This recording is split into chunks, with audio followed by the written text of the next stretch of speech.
to ComfortTV.channel news, bringing you verified and balanced news from Nigeria and around the world.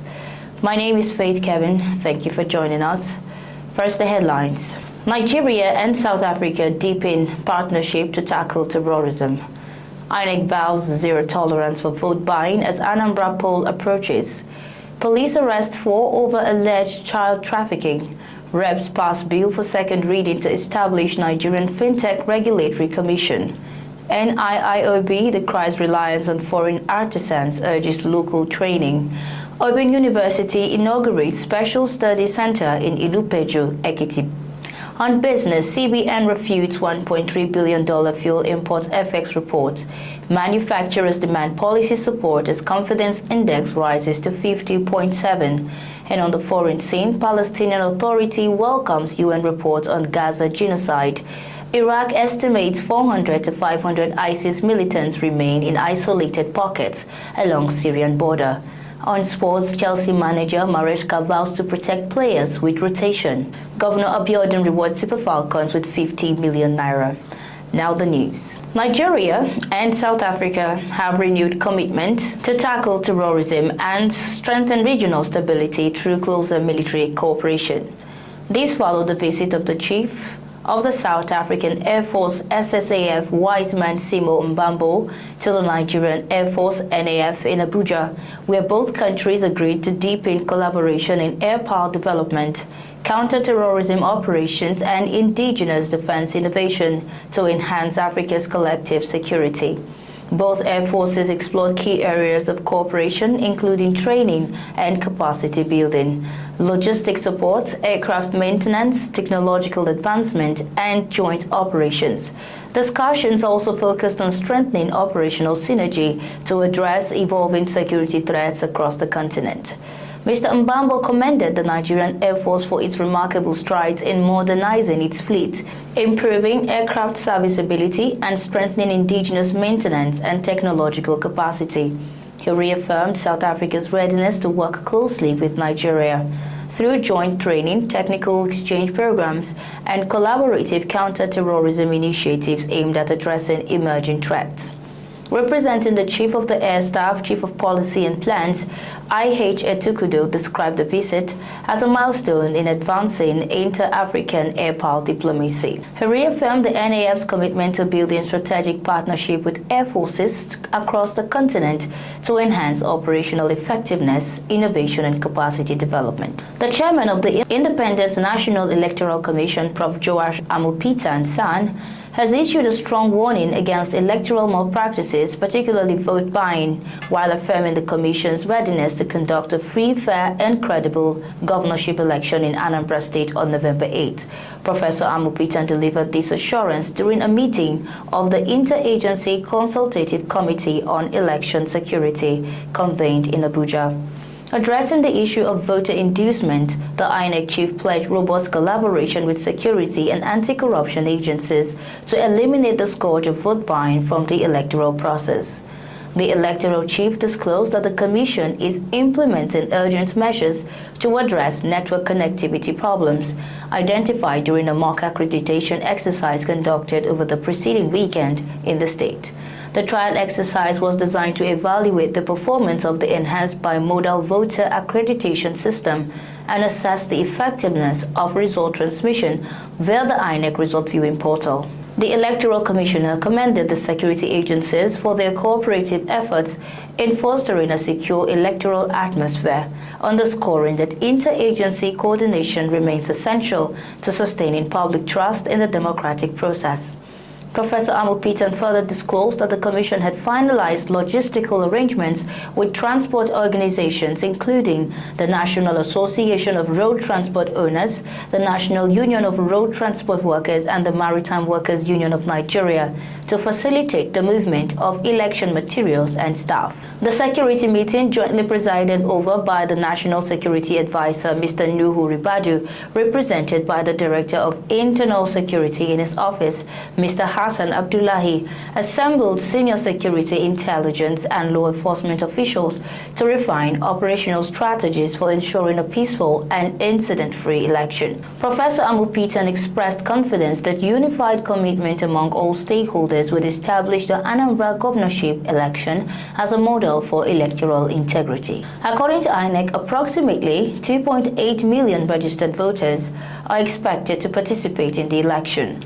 Of the 13 scheduled activities outlined in the electoral timetable, 11 have been completed, with political campaigning concluding on November 6 and the gubernatorial poll set for November 8. The BVAS technology implemented during the 2023 general elections is engineered to verify voter identity through biometric authentication and transmit results electronically in real time through the IREF portal. However, technical difficulties experienced during the previous general election prompted the Commission to reinforce its technological infrastructure in preparation for the Anambra poll. Also in Anambra, the police command in Anambra has detained 4 female suspects over the alleged trafficking of a week-old baby girl at Ifite-Okuzu community in the state. The PPRO in the state, SP Tochukwu Ikenga, made the disclosure in a statement to newsmen in Awka. SP Ikenga said that preliminary investigation revealed that the suspects conspired among themselves and allegedly purchased a newborn baby girl barely a week old for the sum of 1.7 million naira. According to him, they had reportedly paid an advance sum of 350,000 to the purported biological mother of the child, who is among the arrested persons. The police spokesman said that the baby girl had been safely rescued and was currently under protective care. He said that the Commissioner of Police CP in the state, Ikyoyo Orutugu, had ordered the immediate transfer of the case to the State Criminal Investigation Department (SCID) Gender Unit Awka for discreet investigation and necessary prosecution. He reaffirmed the command's unwavering commitment to the protection of children and the ongoing war against all forms of human trafficking in the state. The House of Representatives has passed for second reading a bill seeking to establish the Nigerian FinTech Regulatory Commission, a body that will be responsible for the licensing, supervision, and regulation of fintech companies and their business operations across the country. The bill, sponsored by Honorable Fuad Kayode Ladguda, member representing Surulere 1 Federal Constituency, aims to provide a coordinated regulatory framework for the rapidly expanding fintech sector in Nigeria. According to him, the proposed commission will ensure that the business and operational activities of fintech operators and service providers are properly regulated to promote transparency, innovation, and consumer protection. He noted that despite the vital contribution of fintech companies to national growth and financial inclusion, Nigeria currently lacks a single regulatory authority overseeing their activities, a gap the new legislation seeks to address. The bill had been referred to the House Committees on Banking, Regulation, Digital and Electronic Banking, Science and Technology, and Communications for further legislative consideration.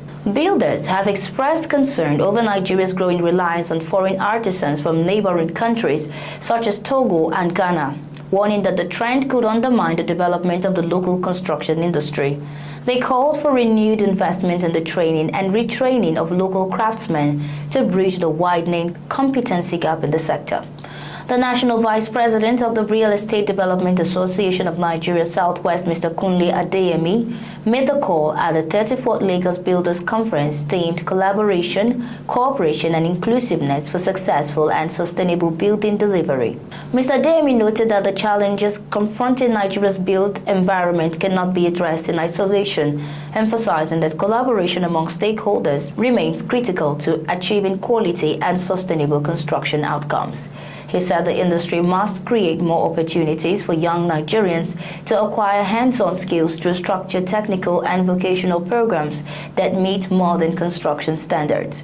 He also urged both public and private sector players to partner with professional bodies to strengthen capacity development initiatives, promote adherence to building codes, and reduce the influx of unqualified foreign artisans. Speaking on the theme of the conference, the president of the Nigerian Institute of Building, NIOB, Mr. Bimbo Kolade, highlighted that building delivery is a multidisciplinary process that requires synergy among architects, engineers, builders, and policymakers. As part of efforts to expand access to university education across the nooks and crannies of the country, the National Open University of Nigeria (NOUN) inaugurated a special center in Ilupeju, Ekiti, in the Oye local government area of Ekiti State, represented by the Deputy Vice Chancellor in charge of administration, Professor Shehu Usman Adamu. The university's Vice Chancellor, Professor Olufemi Peters, said the establishment of the study center symbolizes the institution's unwavering commitment to bringing education to the doorsteps of every Nigerian,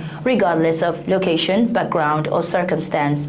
The Vice Chancellor said the Ilupeju Ekiti Center became a reality courtesy of the donation of a building by the son of the community and Chairman, Board of Trustees of Ilupeju Development Association (IDA), architect Sadipo Ajayi.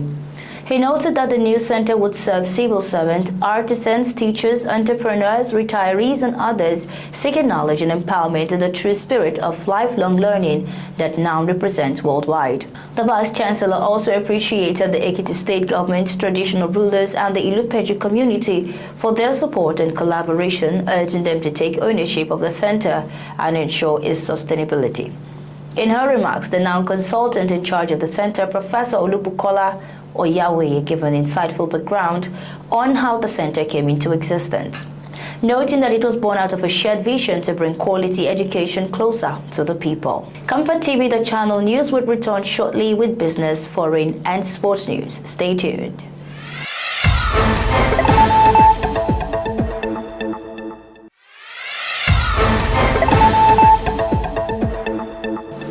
Many thanks for staying with us. This is ComfortTV.channel news. In the world of business, the Central Bank of Nigeria has denied reports suggesting that it disbursed $1.259 billion to major oil sector operators for the importation of refined petroleum products and related items, describing the claims as inaccurate and misleading.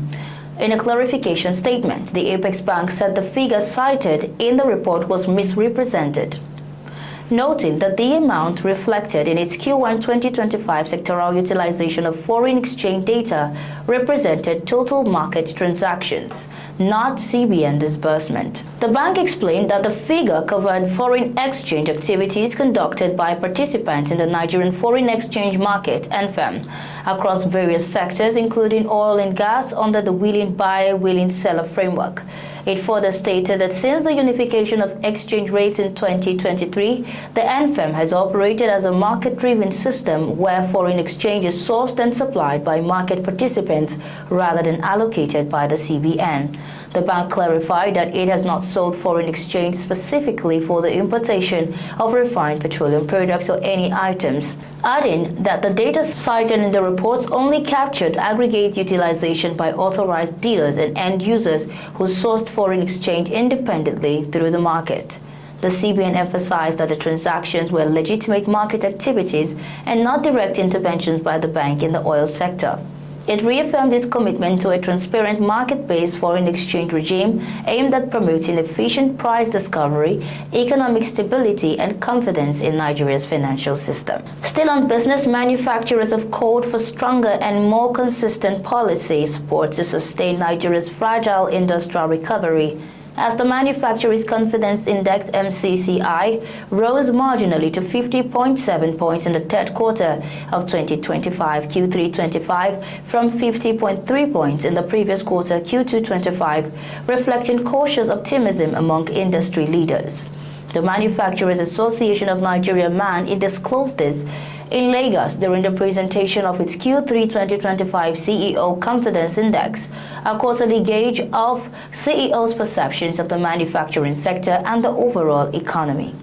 Speaking at the event, MAN Director General Mr. Segun Ajayi Kadir said the modest 0.4 point rise marks the second consecutive quarterly increase, signaling a gradually improving outlook. Mr. Ajayi Kadir, however, warned that the recovery remains fragile and could easily falter without deliberate industry-friendly interventions. Presenting the report, MAN's Director of Research and Economic Policy, Dr. Oluwasegun Osidioye, noted that the manufacturing sector showed modest resilience, with capacity utilization rising to 61.3% in the first half of 2025 from 57.6% in H2 2024. Under the foreign scene, the Palestinian Foreign Ministry has welcomed the latest report issued by the UN Special Rapporteur on the situation of human rights in the Palestinian territories. Francesca Albanese describing it a decisive document that exposes Israeli violations and crimes against the Palestinian people.